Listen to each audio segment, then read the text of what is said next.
Okay, so now let us go over there, okay, and then see what is actually the constraint. So here you can see constraints are the certain types of restrictions on the data values that an attribute can have.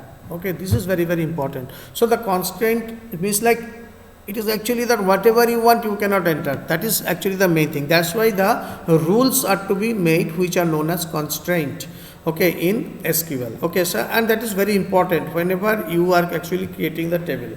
Okay, so constraints are certain types of restrictions on the data values that an attribute can have. They are used to ensure the accuracy and reliability of data. However, it is mandatory to define constraint. It is not mandatory to define constraint for each attribute of a table. If you are not mentioning any constraint, then the default constraint only will be accepted. Okay, that is the thing. So here are 5 constraints which are very, very important.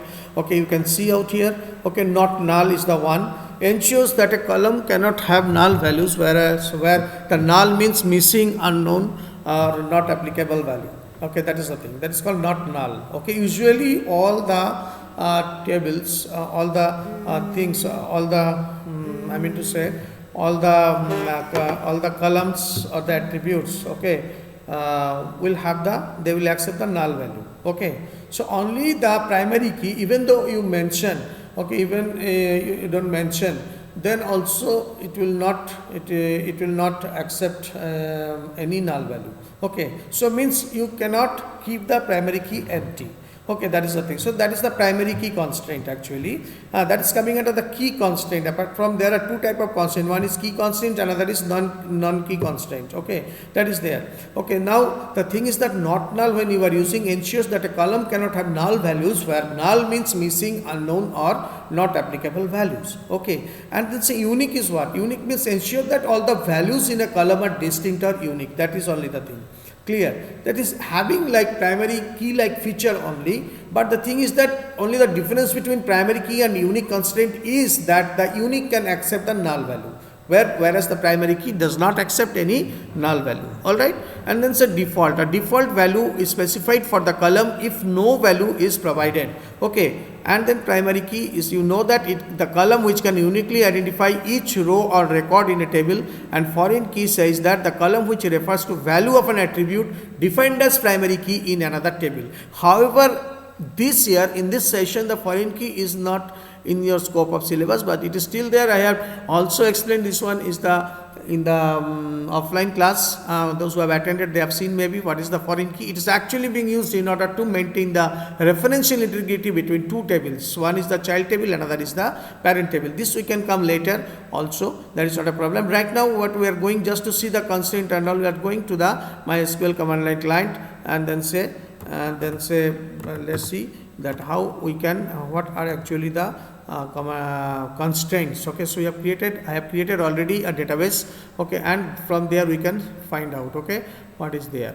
Okay, now let us see when the MySQL window will be in front of you, then we will be able to use it, okay, by applying its password. Always put a proper password, easy to remember, since you are using only your system. If someone else is using, in that case you can keep the little complex password. So we have reached into the MySQL prompt. From here we will access the database. First of all, let us see that what the database I would like to use by using the show databases. Okay, show databases. Okay, fine.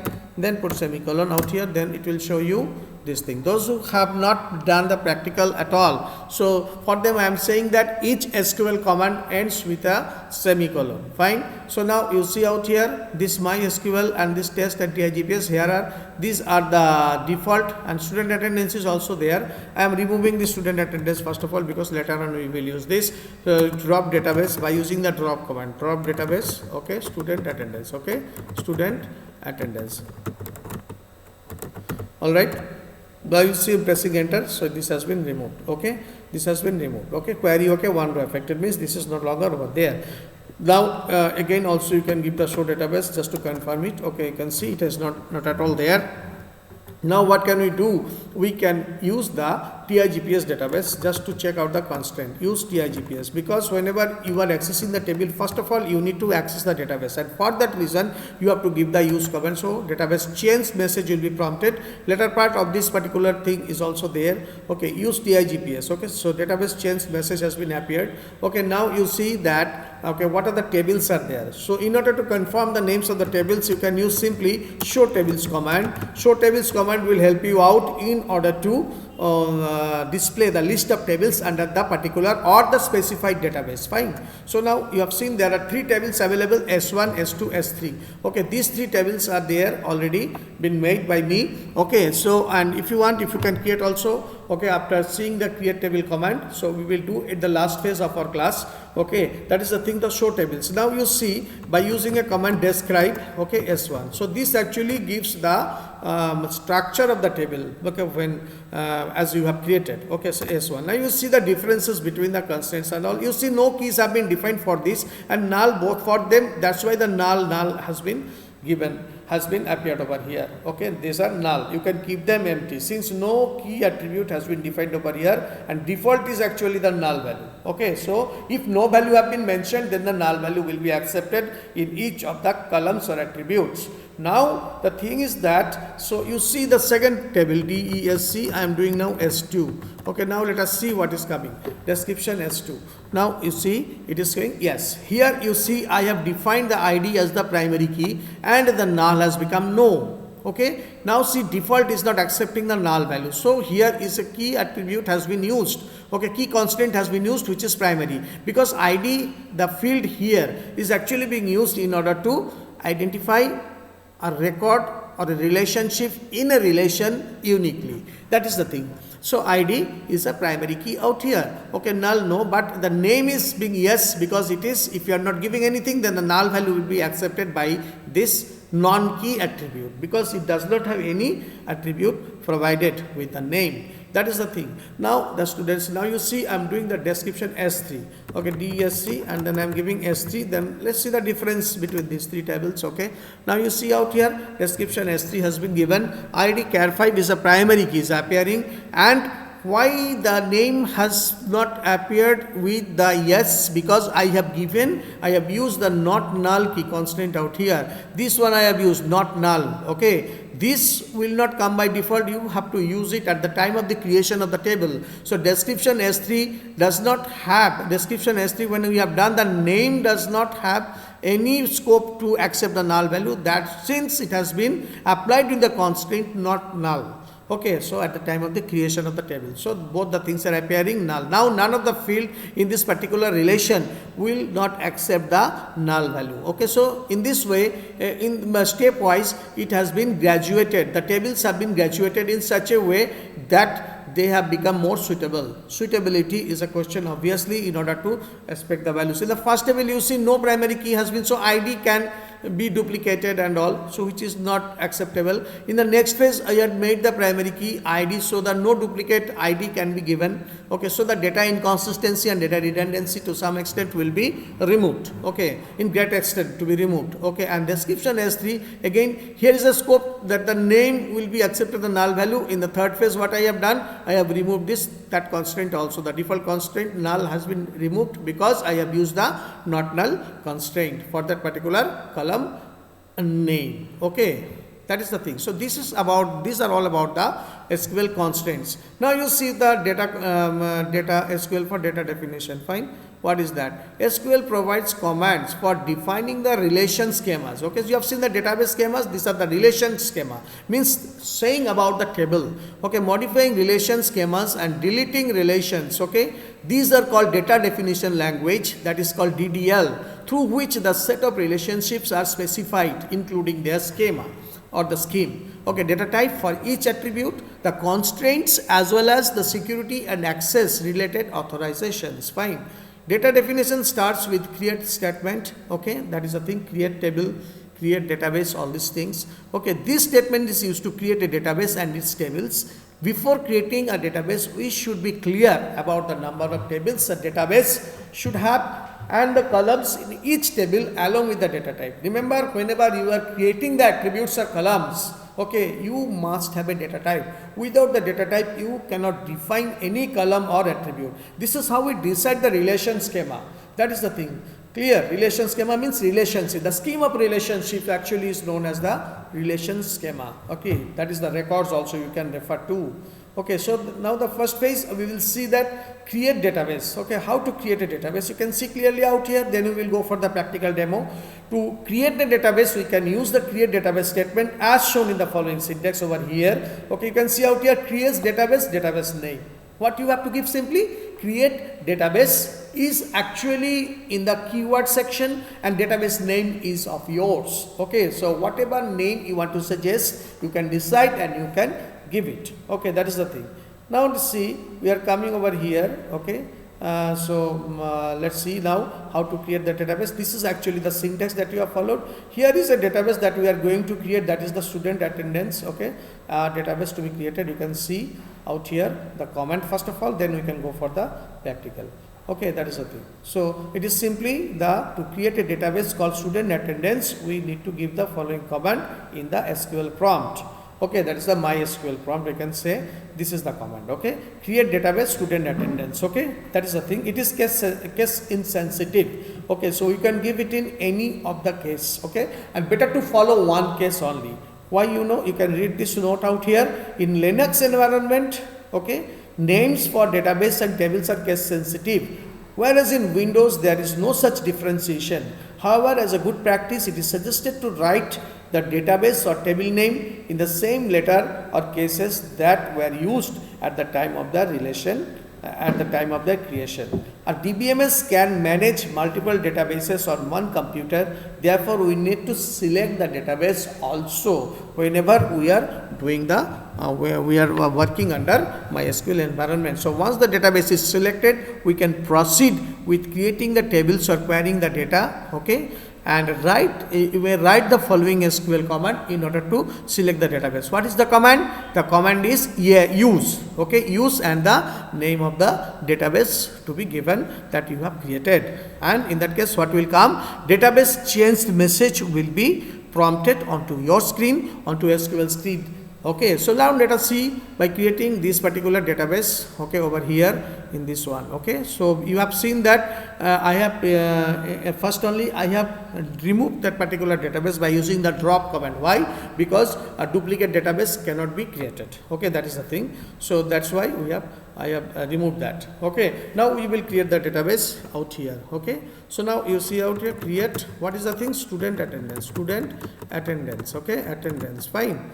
Student attendance, I'm sorry, create database keyword to be given first of all, database, and then student attendance to be given. Okay, attendance. Okay, fine, semicolon. All right, so now this particular command is there. Okay, create database student attendance, fine, and then press enter. Clear? And then press enter. So what is happening? The database will be created. So create database student attendance, query. Okay, one row affected has been appeared on the screen. That means your database has been created. There is no error as such. Though even if you want to be sure about it, what could you do? You can type this command, show databases, as we have done before. Show databases. Okay, show databases. Okay, semicolon, and then you will see that your student attendance database has been created. Okay, now in order to work under it, you need to select it. Okay, because at present we are having our selected database as TIGPS. All right, now from TIGPS we will switch over to student attendance. So now what could you do? You can use this command as I have shown you, use and the name of the database, student attendance. Okay, make sure that you are writing the correct spelling, otherwise it might cause error. Okay, student attendance. Okay, so the database changed has been prompted as you have read over there. Okay, the similar thing has been happened. So in this way you are actually selecting your work area as student attendance. Fine. So now let us go over there. Okay, and then see that how next phase, how can we create the table. Okay, that is the thing. So right now we are using the data definition language command. Okay, initially the database is created, database is empty. How could you understand? You have to apply a command for that, and that command name of the command is, and the command is show tables. Okay, if the tables are existing, in that case in that particular database, in that case the list of the tables will be shown to you. But if the tables are not there at all, it will show you empty set as it appeared over here. Show tables and then say it is empty set is appearing over here. That means you don't have any tables. Okay, so out there. So let us see whether it is true or false. Okay, now let us see. Okay, so we are going over there and just typing the command show tables. Okay, so if it is showing the empty set, in that case make sure that databases has been created, an empty database has been created. Fine. So show tables, empty set, it has been showing. So that is what it has been authenticated that you have created an entirely empty database. Fine, that is the thing. So now let us see out here. Okay, so how can we create the table? There are some following table structure has been given. So just we will follow the constraint and all and try to create the table. Okay, that is the thing. So after creating the database student attendance, now we are ready with the space to keep our tables. Okay, so that is the database. So that is why in the RDBMS, what is happening in a particular database, you can create number of tables and you can relate each other. Okay, so after creating the database students, we need to define relations, that is called create tables. Okay, I have told you also earlier that each table is also known as relations. Okay, in the particular database, and specify attributes for each relation along with the data types. These are very important. So what are the important, students? Can you say, anybody, what are important? It is to create the relation. Relation will have the attribute and each attribute must have a data type. Okay, these three elements must be present. Okay, otherwise the table will not be created in proper manner. Okay, so this has been done by using the create table statement. Now we can see the syntax for the create table statement out here, students. You can see that how these are working. Okay, we will see it practically, but first you see the create table and the table name, attribute 1 and the data type constraint. But constraint is not mandatory, as I had told you earlier. Okay, constraint is not mandatory. If you want, you can give, otherwise it will take as null constraint only, default constraint only. Okay, so here as many number of attributes you want, you can give attribute up to attribute n numbers you can provide. All right, that is the thing. Okay, so and what is the number of the attributes to be? That is actually the degree of the table. Okay, clear? That is the thing. It is important to know these things, actually observe it also. This observation is very much required. Observe the following points with respect to create table commands. N is the degree of the columns in the table. Okay, that's the thing. So suppose you are having the 4 attributes, so that means the degree of the relation is also 4. Okay, attribute name specifies what? Let us see. Just a minute. Attribute name specifies the name of the column in the table. Okay, so suppose you are storing the age of the student, so you can keep it as age. Okay, and data type specifies what kind of data that particular attribute can hold. Okay, and constraint indicates the restrictions that can be imposed. Okay, so that is the thing. So here you can see out here the full thing. Okay, constraint indicates what? Constraint indicates the what kind of restrictions you are going to put on that particular attribute. Okay, that is there. Okay, so that is the thing. By default, each attribute can take null values except primary key. That is very important point.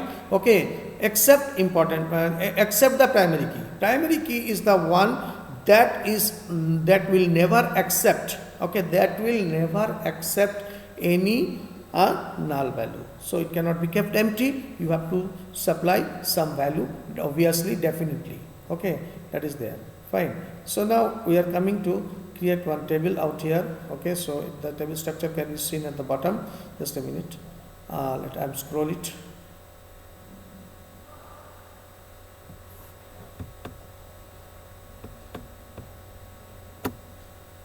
Just a minute. So these points you have to remember whenever you are using the create table command. Then we will create it. Okay, that is the student attendance student table. Name of the table is student, and it is having the 4 attributes called roll number. The structure is actually at the bottom. Now you can see, just I'm going down a bit. Just a minute. it will come. So let us come over here and then see the name of the table. Okay, is student. Say it is student. Okay. So now you see out here, create table command to be given. Create table and the name of the table is student. Okay, student. Now here we are keeping one key actually, that is roll number. Okay, roll number. Okay, which is actually roll number hardly exceeds three digits and all. Okay, so we can keep it as integer, no problem, integer, and we will keep a primary key constant over here, primary key. Okay, so we will keeping out here what, roll number, integer, primary key. Fine. So then we are keeping the student name as the variable character type varchar. Okay, because it is and you can take the size of the field is actually 20. Okay, maximum 20 we can take. Okay, and more than that also can be taken, but 20 is quite reasonable.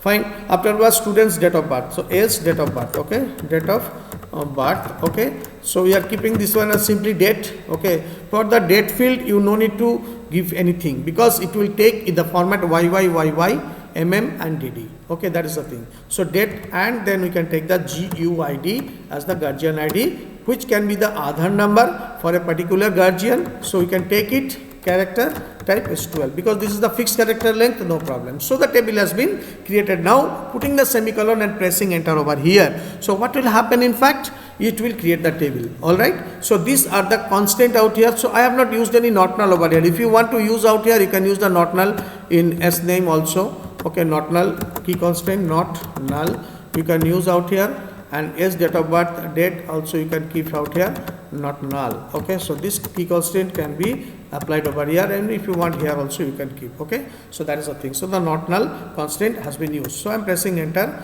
So the table has been created now. So how we will understand it? You can understand it by just simply by giving the description command and then give student out here. Okay, then press enter. Okay, so then it will show you the structure of the relational schema. Okay, that is the thing, relation schema.